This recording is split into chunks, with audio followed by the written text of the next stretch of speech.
چین کے خلاف تجارتی جنگ 2018 سے مسلسل شدت اختیار کر رہی ہے۔ اس جنگ میں چین کا ایک مؤثر ہتھیار ریئر ارتھ عناصر نایاب عرضی دھاتیں ہیں جنہیں چین کا سرکاری میڈیا شینہوا صنعتی وٹامنز قرار دیتا ہے۔ یہ عناصر جدید ٹیکنالوجی کی دنیا میں ایک اسٹریٹجک کردار ادا کرتے ہیں۔ در حقیقت 17 کیمیائی طور پر مماثل دھاتوں پر مشتمل یہ گروپ آج کے جدید ٹیکنالوجیز میں ریڑھ کی ہڈی کی حیثیت رکھتا ہے، جن میں الیکٹرک گاڑیوں سے لے کر میزائل گائیڈنس سسٹمز تک شامل ہیں۔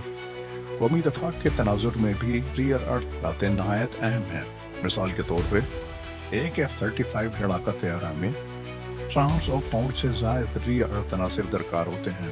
ایک ارلی برگ DTG-51 ڈسٹرائر میں تقریباً 5200 پاؤنڈ اور ایک ورجینیا کلاس آبدوز میں 9200 پاؤنڈ سے زائد استعمال ہوتے ہیں۔ یہ دھاتیں مہنگی بھی ہیں۔ مثال کے طور پر اسکارڈیم جو عسکری استعمالات میں عام ہے، اس کی قیمت فی گرام $270 سے زائد ہے۔ نہ صرف یہ کہ قیمتیں آسمان سے باتیں کر رہی ہیں، بلکہ طلب بھی روز بروز بڑھتی جا رہی ہے۔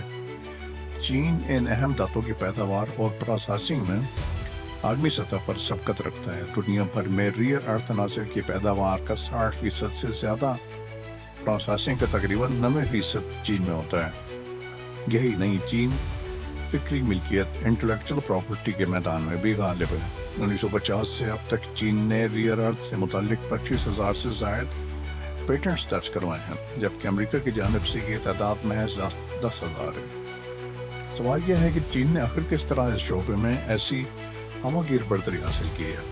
اس کا جواب ہے صنعتی منصوبوں، تعلیمی شعبے میں سرمایہ کاری اور ریاستی سبسڈی کے ذریعے چین نے 3 ایمز یعنی مائننگ، منرل انجینئرنگ اور میٹلرجی انجینئرنگ اور مٹیریل سائنس و انجینئرنگ میں عالمی قیادت حاصل کر لی۔ 1975 میں چین نے national rare earth development and application leading group قائم کیا۔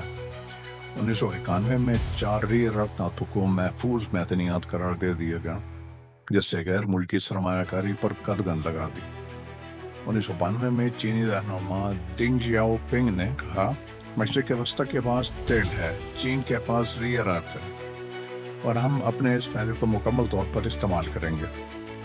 2001 میں چین کی 10ویں 5 سالہ منصوبہ بندی میں ان اہم دھاتوں کی ترقی کو باضابطہ طور پر ترجیح دی گئی۔ حال ہی میں 1 اکتوبر 2024 کو چین کی ریاستی کونسل نے ریئر ارتھ کے شعبے میں اپنی گرفت مزید مضبوط کرتے ہوئے نئے ریئر ارتھ مینجمنٹ ریگولیشنز نافذ کیے، جو ریاستی کنٹرول کو مستحکم بنانے کے لیے ایک جامع فریم ورک فراہم کرتے ہیں۔